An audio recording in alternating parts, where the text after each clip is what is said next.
você ter uma ideia, eu gravo os meus vídeos com antecedência. Ontem eu finalizei a primeira semana de janeiro de vídeos. Caralho, mané. Que doideira. Finalizei a primeira semana, tá? Então, com todo tipo de vídeo. Eu tenho 34 playlists no canal e aí eu vou colocando conteúdo dentro dessas 34. Sejam as análises, seja desmistificando as crenças populares, um monte de coisa desse tipo. Por um minuto eu confundi, na verdade. Achei que você estava falando que você ficava 5 horas estudando guitarra. Fico 5 horas estudando guitarra por dia. Sério? Sério. Eu achei que você tava falando... Agora eu confundi. Eu achei que você estava falando do teu canal. Pô. Não, cara, olha só. Ele Ontem ele... ele finalizou a gravação dos primeiros vídeos de janeiro. Por que ele faz isso? Que aí ele tem, eu imagino, tem um tempo livre, entendeu? Entendi. Pra poder me dedicar aos estudos de música. Entendi. Então você é tipo o Renato Cariani, aquele cara que tem tudo... Foco louco. Tudo certinho. Assim, eu não conheço o Cariani. Eu preciso conhecê-lo. Cariani. Eu conheci, tô fudido, mano. Cariani, vamos fazer o Projeto Spook 2021. Aqui, ó. Isso aqui, ó, essa meleca, essa pandemia me fez crescer 15 quilos. A culpa é da pandemia, né? Cara, o mal sempre vem de fora, né? O mal vem ligado. iFood. Os caras ficam me entuchando esses hambúrguer. Os caras chegam lá em casa com hambúrguer, eu não sei porquê, cara. Do nada, né? Aí, ó, tem uns hambúrguer aqui do Capeta. Antes eu treinava 1h30 por dia, 1 hora. Aí não dá, cara. Dá pra ver que você tem um bracinho aí legal. Caralho, ele é fortão mesmo. Mesmo. Vai, tem o bucho agora, então a gente fala que é o Honda. Não, vai. Ainda bem que eu não sou o Dalcin, cara. Pensou, ia ser... O cara tá passando fome ali, rapaz. Mas vamos lá, vou explicar pra vocês todo como surgiu a ideia do canal e tudo mais, tá? Eu sou formado em administração de empresas, fiz uma faculdade que é a Mauá, tá? De lá eu entrei direto no mercado de capitais. Então eu fui trabalhar como analista de investimento. Trabalhei em corretora, trabalhei em banco, trabalhei em empresas. Foram mais ou menos uma jornada de 17 anos dentro do mercado financeiro. Eu fiz pós-graduação em games. Que então, maneiro. Maneiro. Fiz 2 escolas de games aqui em São Paulo. Então, para trabalhar com desenvolvimento de ambientes. Então, vocês veem aquele símbolo Epic. Então, eu fazia aula com esses softwares da própria Epic Games, que é um Unreal Development Kit, para poder criar os ambientes, criar toda a arquitetura. Depois... O Unreal é bem popular, né? A galera usa bastante. Usa, mas agora ele virou pago. Antigamente era um software mais barato, era gratuito e agora virou pago. Então, ficou meio... só para profissionais. Entendi. Ele tisou um pouco. Aí depois eu fiz... fui trabalhar como animador, então eu criei, por exemplo, o Autodesk Maya, fazia toda a parte dos bônus, de esqueleto, comecei a entrar nesse esquema. Mas eu nunca fui bem de desenho, mas de criação de 3D eu mandava bem. Depois disso, eu fiz um MBA em finanças, aí eu fiz na FIPECAF, ou seja, fui atrás de uma educação mais, vamos dizer assim, especializada para poder atuar na área. E em contrapartida, toda essa minha jornada no mercado financeiro, eu fui juntando dinheiro e ia fazendo cursos relacionados à espiritualidade. Então, o que acontece? Todo o dinheiro que eu ganhava no mercado financeiro, eu ia atrás de conhecimento. Então, eu comprava realmente e ia atrás. Viajava. Levou o ET Bilu a sério. Cara, ou você busca respostas, ou você vai ser um cara que vai replicar aquele papagaio que os outros dizem. As pessoas não querem entender, eles querem buscar conhecer. Então vamos lá, eu quero saber o porquê que tudo é o karma. Não, você quebrou o carro, é o teu karma. Quebrou uma charrete na vida passada e agora o teu carro quebrou. Você fala, porra, meu, não tem nexo. De onde se tiram essas coisas? Então eu fui buscar respostas. Foi isso que te levou ao budismo, essas respostas? Não, o que me levou primeiro à jornada espiritual é, de novo, aquela historinha, né? Eu comecei a ver coisas aos 6 anos de idade. Minha família é uma família tradicional italiana, onde meu pai assumia as responsabilidades de casa, indo trabalhar, minha mãe cuidava da casa. Eu nasci em 1975, então tem que avisar que era antes da internet, antes de muita coisa, né? Entendeu? Antes dos videogames também. Cara, onde eu morei, a minha casa foi a 7ª construída na rua. Hoje já tem 3 bairros em volta. Entendi, antigo mesmo. Muito. A casa era muito antiga. E assim, eu morava perto de um hospital, que era o Albert Einstein.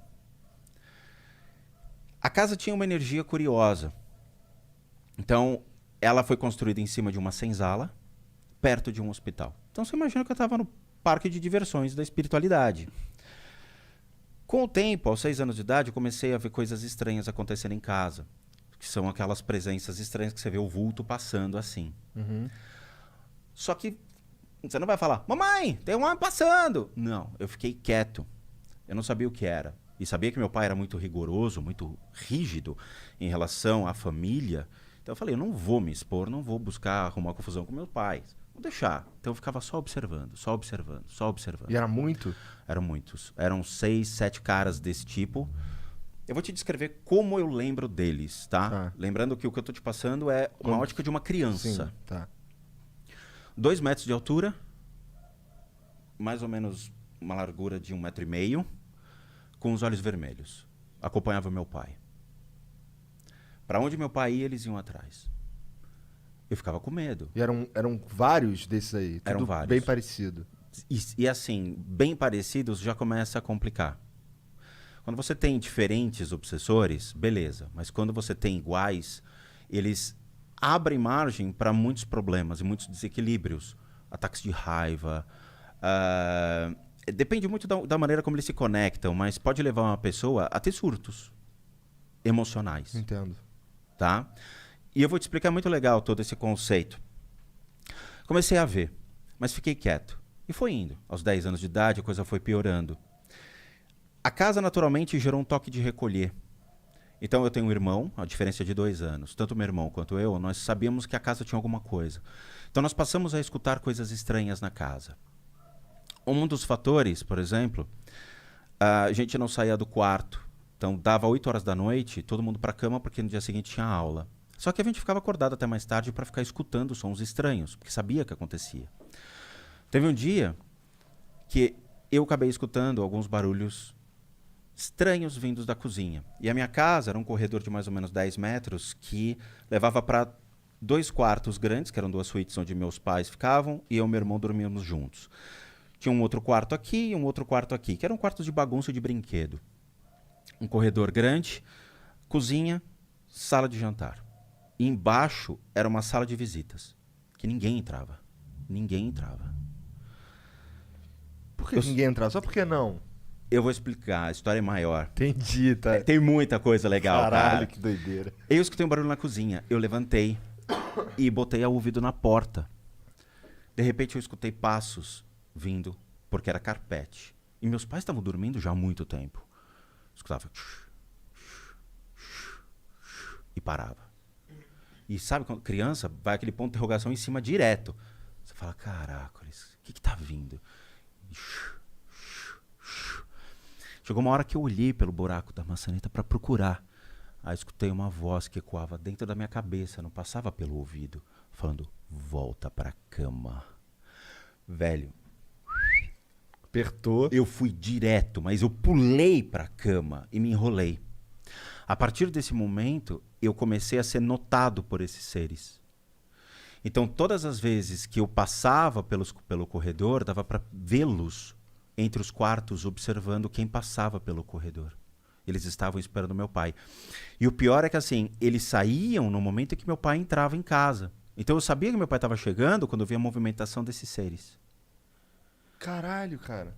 Era incrível. Era algo que você sempre os via. Sempre. Se você tava em casa, você tava vendo esses troços. Sempre. Só que em contrapartida também tinha coisas estranhas que aconteciam. Então uma vez, era altos e baixos. Tinha o dia que eu via, tinha dia que eu não queria vê-los e eu me distraía com outras coisas. A distração da mente faz com que você não perceba mais eles. Você está distraído, você está fazendo outra coisa, tá? Na minha época, videogame, eu fui ter videogame muito depois.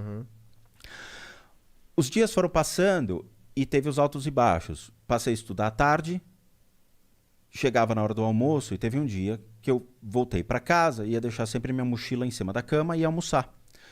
O dia eu cheguei e fui deixar a mochila em cima da cama e eu vi um cara em pé no quarto, 2 horas da tarde, cara, assim, com sobretudo, vestido como se fosse, Inglaterra, chapéu, todo. Eu parei e fiquei olhando. Aí o cara, sem mexer a boca, falando, você está me vendo? Cara, a primeira coisa que eu fiz foi: mãe, tem um homem no quarto! Aí eu já falei. Minha mãe, obviamente, apareceu, não viu nada. E quando minha mãe chegou, já não tinha. Eu falei, cara, vou ficar quieto. É melhor ficar quieto. Aos 14 anos de idade, eu sofri um acidente de carro. Eu tinha um amigo, um vizinho que virou meu amigo, que morava na rua, na casa da frente. Era uma rua muito tranquila, a minha rua, cara. Não passava carro, não passava nada. Ninguém acessava aquilo, porque a avenida ficava de acesso paralelo. A gente não tinha rota de fuga como tem hoje, de trânsito. Não tinha trânsito na época. Entrei em casa para pegar uns brinquedos, fui me divertir com o meu vizinho da frente. Na época do G.I. Joe, Comandos em Ação. Legal. Puta, gostava bastante. Eu também curti, a gente fazia uns fortes e ficavam invadindo Isso, mas já tinha uns fortes, mas a gente fazia nas árvores. Como tinha muita árvore, então tinha o paraquedista, a gente jogava. Era legal, o comandante cobra, o destro. Isso. Puta, adorava. Atravessei para mostrar os brinquedos pro menino. Deixei lá, quando eu voltei, apagou, eu não lembro de mais nada. Eu acordei, eu tava uma casa de diferença no chão. Então eu rolei a rua. Eu acordei, tinha passado a minha casa, passado a casa do meu vizinho, eu tava já na terceira casa, cara. Pra você ter uma ideia, porrada.